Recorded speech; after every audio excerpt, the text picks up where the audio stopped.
श्री गणेशाय नमः. श्री सरस्वते नमः. स जयति सिंदूरवदन देवो यत्पादपङ्कजस्मरणं वासरमणिरिव तमसां राशीं नाशयति विघ्नानां. प्रारंभी श्री गजाननाचे स्मरण केले असता सूर्योदय होताच याप्रमाणे तिमिर समूहांचा नाश होतो, त्याप्रमाणे सर्व विघ्नांचा नाश होतो. तो सिंदूरवदन देव उत्कर्ष पावत आहे. दैनिक पंचांग दिनांक 10 सप्टेंबर 2025 वार बुधवार.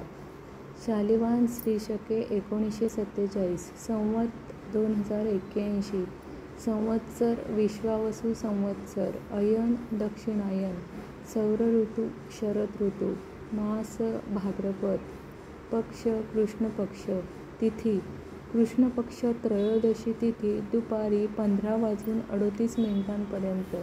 नंतर चतुर्थी तिथी सुरू.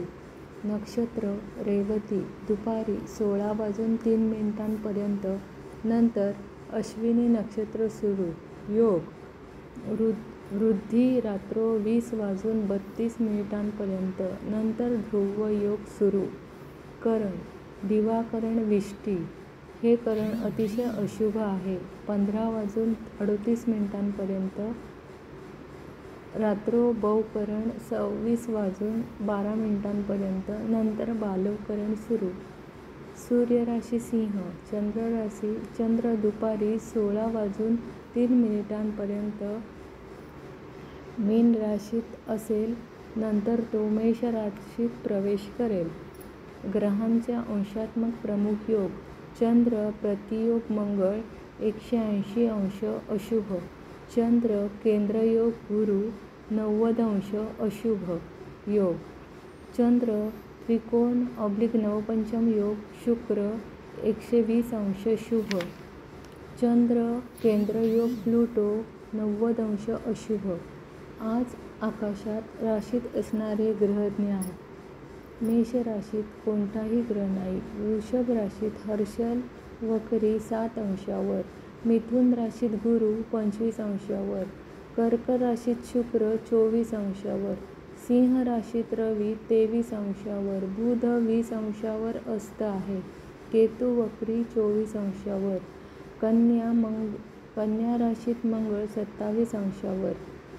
तुळ राशीत कोणताही ग्रह नाही. वृश्चिक राशीत कोणताही ग्रह नाही. धनु राशीत कोणताही ग्रह नाही. मकर प्लुटो वक्री 7°वर. कुंभ राशीत राहू वक्री 24°वर. मीन राशीत चंद्र 23°वर. शनी 5°वर वक्री. नेपच्यून वक्री 6°वर. राहुकाळ बुधवारी राहुकाळ दुपारी 12 ते 1:30 वाजेपर्यंत असतो. राहुकाळ हा अशुभ काळ असतो. त्यात शुभ कार्य करू नयेत. अग्निवास आज पृथ्वीवर अग्निवास आहे. बुधवार हा बुधदेवांचा वार असल्यामुळे श्री शंकर मंदिरात हिरवे मूग अर्पण करावेत. दिनविशेष दुपारी 16 नंतर शुभ दिवस. संकष्टी चतुर्थी. मुंबईला चंद्र उदय रात्र 20:23 होईल. तृतीया आणि चतुर्थी श्राद्ध आहे. टीप: पितृपक्षातील महालय श्राद्ध 15 नोव्हेंबर 2025 पर्यंत करता येते. तिथीच्या श्रवणाने लक्ष्मी प्राप्त होते. वाराच्या श्रवणाने आयुष्याची वृद्धी होते. नक्षत्राने आयुष्यातील पातक निघून जाते. योगांचे श्रवण केले असता सर्व रोगांचे निवारण होते. कर्णाच्या श्रवणाने चिंतित मनोरथ सिद्ध होतात आणि या सर्वांच्या श्रवणाने नित्य गंगा स्नानाचे फल मिळते. शुभम भवतु.